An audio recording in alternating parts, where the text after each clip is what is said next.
mbokk yi ñu ngi leen di nuyu di leen siyaar bu baax a baax mbokk yi internet yi ñu ñëwaat jàkkaarloo ak yéen comme d'habitude rek amalaat beneen entretien bu bees ak benn membre bi nga xamante ne bu bokk ci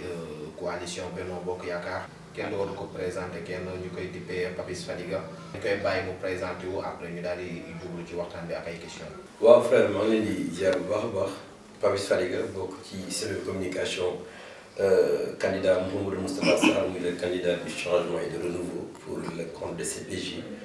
muy convergence pour la justice et l'équité. donc Papis comme niñ koy defee saa su ne rek donc émission bi tey dañ koy commencer ak question bu njëkk bi maanaam mooy dañ lay laaj ci li nga xamante ni moom mooy situation politique wu dëkk bi tey jii nii ci loolu lañ bëggoon daal nga am indil ñu ay leeral parce que bu ñu xoolee gis ne élection yi instant bii nii li ci des bëreetul ay quelques jours moo si des matatul sax 5 donc fan la liggéey bi tollu tey jii nii. waaw yaakaar naa ni tey constat wu ñu def ci dëkk bi mooy ki ni les résultats sont là. Cela se voit que le maire Omar Sarr il a été vomi par la population de Dagana fan yii yéen a ngi biir Dagana gis ngeen caravane bi vous avez vu la mobilisation de la jeunesse la mobilisation des différentes couches yi nga xam ne ñoo nekk au niveau de la commune de Dagana après 26 ans de règne sans résultat muy ñaar fukki at ak juróom-benn yi nga xam ne le maire Omar Sarr def na ko à la tête de la municipalité sans résultat ndax maire bi nga xam ne il peine à faire son bilan de 26 ans il n'a ni bilan ni programme pour la commune de Dagana fipp dafa jot te askanu Dagana taxaw nañ tem et wane nañ seen bopp par rapport ak élection yi nga xam ni ci lañ jëm et ñuy réclamer le changement yi nga xam ne boobu ba léegi Dagana ci la war jàll muy la phase de transition bi nga xam ne moom la ñu enclenché depuis 2017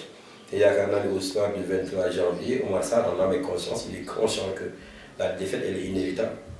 qu'il s'agit d'une volonté populaire et cette volonté populaire sera exaucée au soir du 23 janvier. donc fi nga daanalee rek foofu lay commencé waatee moom mooy di porte à porte yi nga xamante ni Omar Sarr mi ngi koy def moment bii nii. et yàggul daan récemment amoon na benn porte à porte bi nga xamante ni doon na ko def. et gisoon nañ bu baax a baax ay yenn affrontement yi nga xamante ni amoon na ko ba nga xamante ni amoon na ay gaañu yu bëri ci am ay oto yi nga xamante ni aussi toj nañ ko ci léegi ku ci nekk nag mi ngi naan moom moo tooñ wala kee moo tooñ ku ci nekk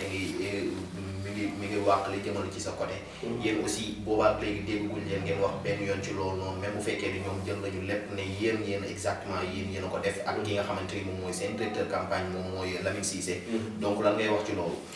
waaw lu may wax ci loolu mooy que ni ñoom ils sont en train de naviguer de patauger permanemment dans le mensonge et la violence xam Omar Sarr xam son directeur de cabinet xam ni c'est des adeptes de la violence ndax luy firnde loolu Ibou Diallo bien avant élection yi boo xoolee à un mois des élections dafa dem recruter 100 nervis même bu fekkee ay demande Dagana nañ dañ leen dem defee ay bras armés former leen jox leen ay armes ndax xam na ne élection yi ak détermination bu la population de Dagana àndal seule la violence mooy rester leur seule et unique arme ndax yaakaar naa ne ku waajul violence ku waajul xeex ku waajul duma sa askan tu n'as pas besoin d'aller former 100 nervis nga dem luy plus de 20 pick-up jox leen ko 100 nervis dem ba jox leen ay pistolets des armes à feu donc ñooñu ils se sont préparés d'ores et d'avant à la violence et mënuñu nangu ñu dëkk ci biir dëkk bi ñoom ñu def porte à porte ñu yor suñu cortège bu suñuy oto bëggee jàll sax dañuy kar ndax njëkk nañu organiser benn caravane ñoom fekk suñuy ndaw di organiser une manifestation ñu jàpp xale yu duma tóor leen dër yu métti ba xale yi ñu évacuer leen à l'hôpital très récemment aussi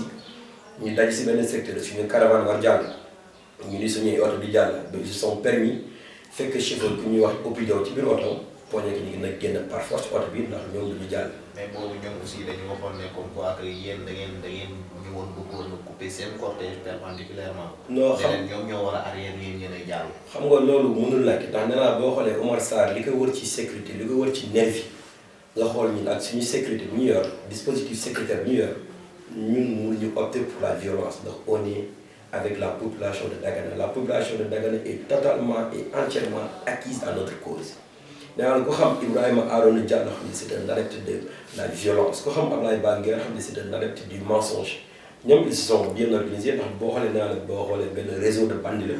boo doon xoolee ñoom c'est des bandits ndax Ibrahima Arona Diallo ba tey dafa nekk sous le coup d'une liberté provisoire ku xam Ablaye Ba Nguer xam ne toute sa vie politique c'est des mensonges avérés yu ñu def via les réseaux sociaux via devant les médias mënuñu bëgg jël Dagana prendre ñu en otage bëgg instaurer et imposer la violence à la population de Dagana c'est une chose qui ne passera pas Omar Sarr il doit se rendre à l'évidence xam ne la population de Dagana dafa décider en découdre avec lui, en finir avec lui, en finir avec sa règne de 26 ans bi nga xam ni son règne autant pour moi de 26 ans bi nga xam ni jëluñu dara askan wi Dagana sans bilan sans programme. Maintenant moo ñu nangu ñuy verse permanemment dans la violence ñun amuñu sans nervi ñun on n'a pas recruté des nervis, on a un dispositif sécuritaire yooyu nga xam ne matul sax 10 personnes et c'est tout à fait normal, c'est par rapport à la sécurité du candidat, c'est par rapport à la sécurité de nos militants. ñoom ñoo yor sans nervi dama formé leen yaakaar naa ne photo yaa ngi daw Ibrahima Arona Diallo gis nañ ko ci biir nervi ñu taxaw ñu formé seen ay nervi jox leen ay armes à feu jox leen ay jaasi jox leen ay yet ñu leen pour ngeen duma askanu Dagana ndax xam nañu au soir du 23 janvier détermination engouement bi Dagana àndal la victoire et la défaite à leur niveau elle est plus que jamais inévitable.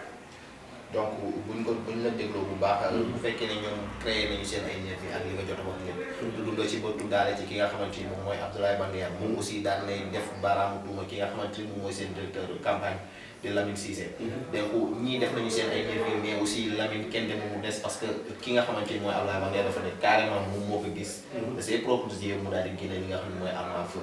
léegi nag. jot nga déglu tamit déclaration bi nga xam ne moom la defoon. ban jàngat nga am ci loolu ak li nga xam ne moom ngay wax ci loolu ndax lu am la wala lu amul la est-ce que mën nga ñu ñëwaatal ci fay yëpp. voilà xam nga frère bi ma déggee déclaration Abdoulaye Banguer ba pare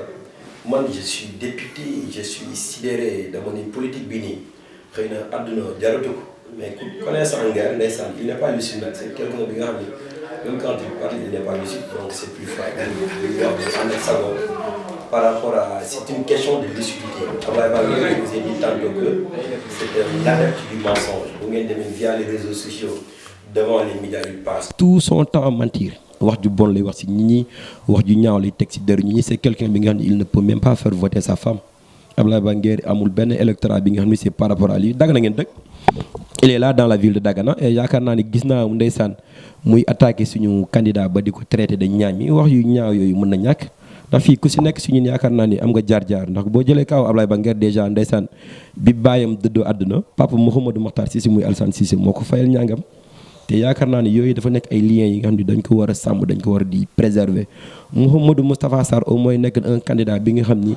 am na diine am na l'islam te jaamuwul bouteille bi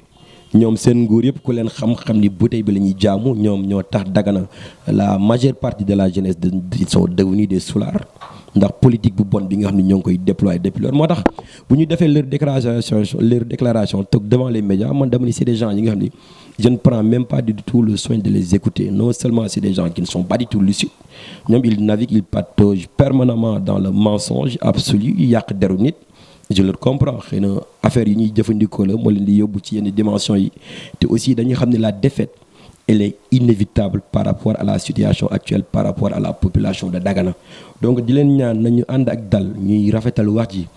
ndax il a trop attaqué suñu candidat wax na ba wax ay problème poste problème de liggéey xam nga nit parce que boobaak léegi aussi dégguñu benn poste bi nga xamante ni mën nañ ne Mouhamadou Moustapha Sarr moom la occupé lool comme ñoom ni ñu koy gisee rek ni yaakaar nañ ne fi mu nekk li xeeb nañ ko xeebaay boo xamante ni tey yaakaar naa maire bi nga xam ne dafay ñëw pour xëccoo si mairie bu Dagana war na am benn poste boo xamante ni moom moo gën fu fi mu nekk waaw Mouhamadou Moustapha Sarr il a toutes les compétences requises ndax boo xoolee tey maire nee na sax bac plus 2 la yor donc waroon nañ ko mën a dugal non am nga déjà loolu day wax lu ko warul en fait ndax moom mënul wax Mouhamadou Moustapha Sarr est-ce que bac plus 2 la yor wala bac plus 5 ndax moom dafa am jaar-jaar moom baayam dafa teel génn àdduna papa fu Mouhamadou Makhtar Cissé fayal ko mu dem jàngi bu ñu jógee ci loolu Omar Sarr fayal ko 2 fois mu dem jàngi ñu génn ñu dugal ko jaxaay mu génn jaxaay ñu yóbbu ko SONES xëy na parcours yi du benn te àdduna boromam yàlla li am solo mooy que ne Mouhamadou Moustapha Sarr am na jikko yu rafet tey yu ñuy xaar ci moom xam nañu au moins tey bu ñëwee nekkul maire bi nga xam ni xëy na dina jaamu bouteille bi wala dina dépraver les mœurs yàq valeurs yi en fait nga accuser leen de jaamu bouteille wala kii non parce que boo toogee non am na loo xam ni ku ànd ak xelam ku ànd ak sagoom du ko def et puis Abdoulaye Banguer on le connaît ay doomaanu Dagana ñun ñëpp ñu dëkk Dagana booy wax wala boo xoolee yi muy waxi Facebook wax yu ñaaw yi muy teg ci der ñi da ngay xam ni c'est une personne qui n'est pas du tout lucide et par rapport à ce manque de lucidité par rapport ak seen affaire yi ñuy jëfandikoo moo tax parfois bu ñu nekkee ci yenn dimensions yi ñun on s'efforce de comprendre te actuellement on est sur la route de la victoire la défaite moo mel noonu nguur buy wàcc jeex ça rend fou les gens Omar Sarr avec ses ouailles, ils sont déboussolés, ils sont acculés et ils savent pertinemment que la population de Dagana leur a tourné le dos. Bu Omar Sarr mënee dem ba taxaw biir jama devant tout le monde nga ni bi ma nekkee ministre de l'hydraulique dama dem ba màkk pour ñaan foofu jama mën am ndox Dagana am ndox, je me dis que le maire il est en train de perdre la tête ndax pratiquement c'est le plus vieux maire du Sénégal, il a plus de 70 ans nga dellusiwaat biir Dagana taxaw devant tout les militaires mais boo ko ratt mu jox la ko donc cela signifie permanemment que ni dañu nekk ay nit ñoo xam ne daf ñu considérer comme ay bàyyi ma dañu jox xaalis bu élection jotee que gars yi dañu war être acquis à sa cause. C'est peine perdue. La révolution elle a été enclenchée depuis 2017 avec une jeunesse consciente, une jeunesse engagée et debout. Nous allons faire face et je pense que leur défaite encore une fois de plus elle est inévitable. Donc acte bi nga xam ne moom la ñuy wax ci Lamine Cissé kooku loo ci mën a wax. Non, Lamine Cissé en tant que directeur de campagne, Lamine Cissé c'est notre directeur de campagne. Muy doomaanu Dagana di un digne fils de la commune de Dagana. Il est en train de faire un excellent travail avec le maire, le candidat Mouhamadou Moustapha Sarr. Il se charge de notre dispositif sécuritaire. Lamine Cissé, boo ko gisee dans son véhicule, il n'a même pas 3 éléments avec lui. Et c'est tout à fait normal. Ndax Omar Sall, il veut nous imposer la violence et on ne laissera pas du tout passer. Ndax quelqu'un qui a plus de 100 nervis, quelqu'un qui est au-delà des 100 nervis nga ñëw avec tes gardes rapprochés, leur donner des armes à feu duñu toog di nangu di xaar ñoom ñuy dal suñu kaw di ñu gaañ. Est-ce que moom tamit raison la pour mu génnee arme à feu. Non, Lamine Cissé mosul génnee arme à feu. Ablaye Banguer dafa génnee arme à feu. ndax non xam nga frère Ablaye Banguer heure boo ko waxee rek lu tax rey di ma jàpp ne la Ablaye Banguer c'est un adepte du mensonge. Ablaye Banguer c'est l'incarnation du mensonge absolu et total via les réseaux sociaux moom moo njëkk a taxaw ni Adji Sarr am na doom ak Sonko doom ji judd na ba baptisé na alors que cela n'a jamais été le cas. dem leen vérifier Facebook ngeen xool seen ay posts da ngay xam ni c'est un adepte, c'est l'incarnation du mensonge absolu par rapport à la situation politique. Lamine Cissé 3 gardes ñoo koy topp et c'est tout à fait normal en tant que directeur de campagne ñu yor suñu dispositif sécuritaire. Dagana lañ dëkk am nañu droit woon mën jaar fu ñu neex saa yu ñu neexee heure bu ñu neex mais boo ñëwee ay xale kar la jël ay briques door ko sa oto man ñëw naa fii barki démb di déposer suñu militant pour réunion bu ñu amoon mais dañu encercler suñu véhicule bëgguñu gaañ te teguñu ko ci dara. Dagana lañ dëkk am nañu droit vaquer à nos préoccupations mener suñu vie politique te li ñu leen di ñaan mooy que ni nañ def yëfi ak dal ku ci nekk far fu la neex ndax Omar Sarr gis na ni atum ren lu ma gis Dagana mosu ko dal jamais au plus grand jamais la population ne lui a autant tourné le dos dans une élection municipale loolu firnde bi dafa leer na xale yi juddu woon 1996 tey màgg nañ ba am 22 ans 23 ans ñoo màgg ràññee xamee te yaakaar naa ni nguur ba si nekkee si ñaar fukki at ak juróom-benn amul benn résultat probant bi nga xam ne def nga ko tu peines à nous proposer un bilan tu peines à nous proposer un programme bi nga xam ne war nga mën mériter encore une fois de plus la confiance des Daganois. Omar Sarr c'est un maire bi nga xam ne il n'a ni d'ambition amul benn ambition juste pour être ministre rester ministre bénéficier des privilèges et des largesses du pouvoir de l'État sénégalais, raison pour laquelle il avait trahi le PDS, il avait trahi Wade fils, il avait vendu son fils et il avait vendu le PDS juste pour pouvoir bénéficier davantage des privilèges de l'État sénégalais. Hormis cela, il n'a pas d'ambition. Parti yóbbaale ma la yor, parti de consommateur la yor, parti de contribution la yor. Donc il n'a aucune ambition pour la commune de Dagana. Donc ñun dañuy fexe taxaw thème pour lutter contre cela et fexe xool tey na la ñuy changer la destinée de Dagana. Dégg naa ko aussi dans sa déclaration mu ni Mouhamadou Makhtar Cissé mooy principal instigateur bi xam nga dañ ànd ak dal Mouhamadou Makhtar Cissé il n'est plus ministre. Néanmoins il reste un digne fils de la commune de Dagana ndax ku ko xam ni bu mu nekkee directeur des douanes ba léegi dafay contribuer à la bonne marche de la commune de Dagana. Combat bi c'est entre ñoom ak Mouhamadou Moustapha Sarr. Omar Sarr il était plusieurs fois ministre wax naa ko tantôt ministre de l'hydraulique ministre de l'assainissement ministre de l'habitat ministre de la pêche et nee na Mouhamadou Moustapha Sarr cousin am la lu tax bu mu nekkee ci nguur nekk le tout superpuissant ministre il n'a pas voulu aider son cousin. jox ko un poste bi nga xam ni c'est par rapport à la mesure de l'homme bi nga xam ni dana mën toog assurer ce poste mais mënoo dem bàyyi ba àdduna di dox Dagana waaye jël seen confiance dénk ko nit kooku nga bëgg di initier des liens parentés Dagana ñun ñëpp ay mbokk ñun ñëpp bokk. nit boobu tamit ñoom boo leen dégloo bu baax xam ne ki ñu joxoñ bu baax a baax ci fee yooyu noonu yëpp moom mooy Makhtar Cissé parce que li tax moom moo di dañ ko taxé de yàqkatu mbokk dafa bëgg xaajale li nga xamante ni moom mooy famille yi nga xam ne ñoom ñoo nànk Dagana premièrement deuxièmement aussi Makhtar Cissé moom lan moo tax moment yi yëpp est-ce que moom moo nekk réellement ci ginnaaw lan moo tax bu fekkee même bu fekkee ne dafa nekk ci ginnaaw lan moo tax moom aussi mënul sumi mbubb bi nga xam ne moom la sol après mu daal di ñëw daal di samp ndëndëm comme ni ko yeneen moroom mi defee. tout à fait xam nga mon cher ami frère bu ñuy natt tey ci yàq mbokk ñoom jëfti ñu bon ñu ñuy def biir Dagana Mouhamadou Makhtar Cissé kenn mosu ko ci dégg Omar Sarr avec ses joueurs ñoom ñoo dem summi Diombos Diaw muy un digne fils de la commune de Dagana nekk un éminent intellectuel il fait partie de l'élite politique et intellectuelle de la ville de Dagana politique tax na ñu boole ko ay nit fay jigéen 5 millions jox ko passeport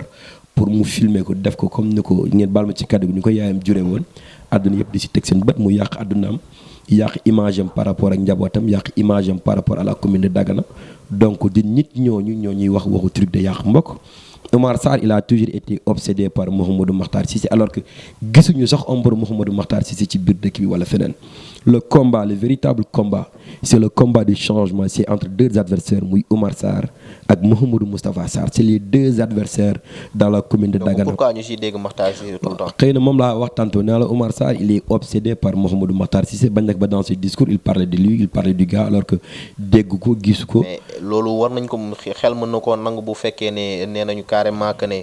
Moustapha Sarr moom am li muy liggéey li moom moo di dafay jaay ay ticket restaurant kiy jaay ticket restaurant nan la mën a financer campagne. waaw xam nga du question du truc am Mouhamadou Moustapha Sarr c'est le candidat de Macky Sall c'est le candidat de Benno Bokk Yaakaar la preuve il fait partie des gens yi nga xam ne ba ñuy séddale toutes les communes 6 millions yi nga xam ne Benno Bokk Yaakaar moo ko jox ay candidats am moom la ñuy njëkk jox 6 millions pour mu financer sa campagne la preuve mooy wane que ni c'est le candidat de Macky Sall c'est le candidat de Benno Bokk Yaakaar c'est le candidat de l'APR ndax yaakaar naa nekk maire dëkk aajowul ci da ngay liggéey da ngay jaay ñax wala da ngay dawal saret le plus important mooy nga am les valeurs intersectes yi nga xam ne dana mën tax boo toogee à la tête de la municipalité nga mën ñu par rapport à ces valeurs am une très bonne organisation bu mën permettre à ta population permettre à ta commune d'être sur les rails et du développement durable ñu mën contribuer ci mbay mi contribuer ci éducation bi contribuer dans le domaine sanitaire contribuer ci lépp nee na Omar Sarr il est devenu très complexé face à Mouhamadou Moustapha Sarr ndax mosul woon yaakaar ni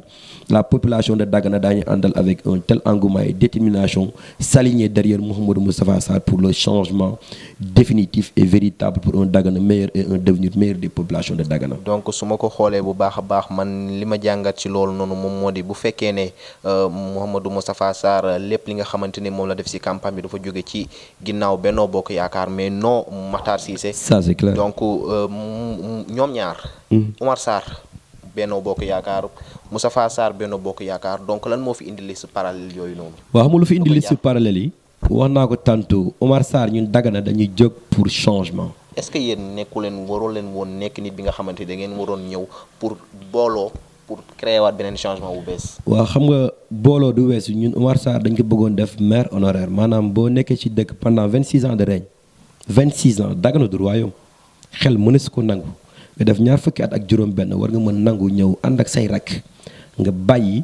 ñu def la maire honoraire à titre honneur bi nga xam ne moom lañ lay delloo changement bi jaar ci loxo beneen doomaanu Dagana ndax Dagana deseelatul dara Omar Sarr 26 ans de règne la def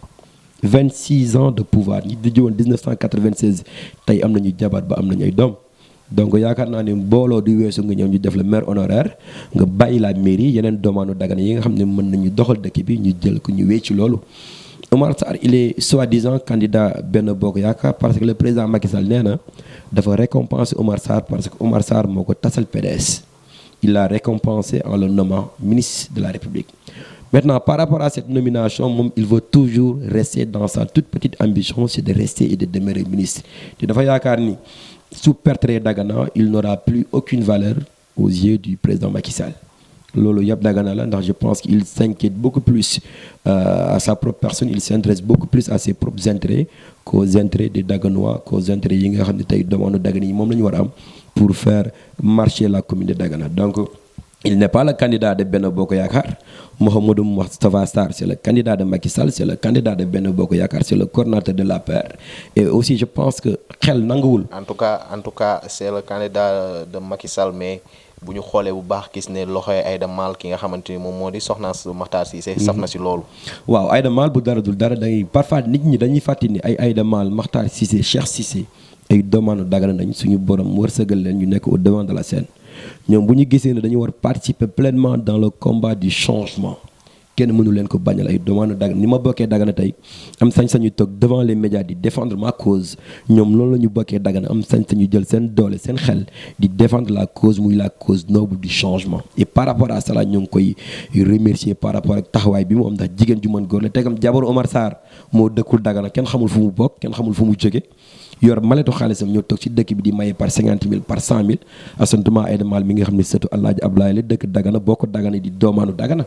donc loolu aussi foog ñu mën koo nangul nit ñi Aïda Maal est une digne fils digne fille de la commune de Dagana donc am na sañ-sañ bu élection jotee ay mbokkam di yuuxu changement di bëgg changement am mu ñëw jàpp ci teg ci loxoom dugal ci xelam dugal ci dooleem ndax jabaru soxna Omar Sarr mi ngi koy def te bokkul Dagana dëkkul Dagana et pourtant mi ngi fële dans son château avec mallette d'argent bi nga xam ne mi ngi distribuer de l'argent de gauche à droite donc c'est dans l'ordre des choses et c'est la chose la plus normale en fait. donc ci tënk. naka ngay la mooy sa mot de la fin. waaw mot de la fin bi lu may wax ci dëkk bi benn affaire kese laa leen di ñaax surtout ñii ñooñu Omar Sarr yi mooy nañu ànd ak dal la violence ne rimera à rien violence beeg xeex bi di verser dans cette violence absolue et permanente du jëriñ dara ndax élection yi c'est dans moins de 3 jours et je pense que la population de Dagana elle a déjà tranché on veut le changement et le changement se passera inéluctablement par le fait que ñu jëlee fii le maire Omar Sarr au soir du 23 janvier bi nga xam ne après 26 ans de règne def na ko à la tête de la municipalité c'est un maire fantôme c'est un maire qu'on ne voit pratiquement jamais xëy na 15 jours yi sax mi ngi door a saafoontoog waa Dagana 15 jours yi la door a xam secteur u Dagana yu bëri fu ñu nekk fu ñu fayte ndax maire la bi nga xam ni xamul lu bëri Dagana il n'est jamais sur place lu ñu leen di ñaan mooy nañu ànd ak dal ñu ànd ak lucidité te arrêter de patauger permanemment dans le mensonge, dans la manipulation, dans la victimisation, juste pour pouvoir prétendre gagner les élections. La défaite, elle est plus qu'inévitable au soir du 23 janvier. dëgg la donc kàddu yi rafet na bu baax a baax ci ki nga jóge ci ki nga xamante ni moom moo di Papis Fadiga donc suñ ko tënkee bu baax a baax duñ ci dégg leneen lu dul li nga xamante ni moom moo di situation dëkk bi fu mu toll nii moom mu daal di def joxoñ baraamu tuuma ñi nga xamante ni ñoom ñoo di waa PLD Omar Sarr daal leen taxé aussi de ñi nga xamante ni dañuy nekk di si dëkk bi di ko yàq yore seen ay nervi di def du n'importe quoi yor seen ay armes à feu jox ko seen i nervi waaye tamit ñoom ñëpp ñu nekk ay nit yi nga xamante ni dañuy jëfandikoo yi nga xamante ni comme lu mel ni ay drogue ku ci mel ni Abdoulaye Banguer donc yaakaar naa ne nekk la li nga xamante ni tey jii moom lañu dégg ci làmmiñu ki nga xamante ni moom moo di Papis Fadiga donc yooyu noonu yëpp nag suñu leen boolee du leen dul comme ni ma koy waxee saa su ne Dagana la et toujours Dagana moom mooy gagné.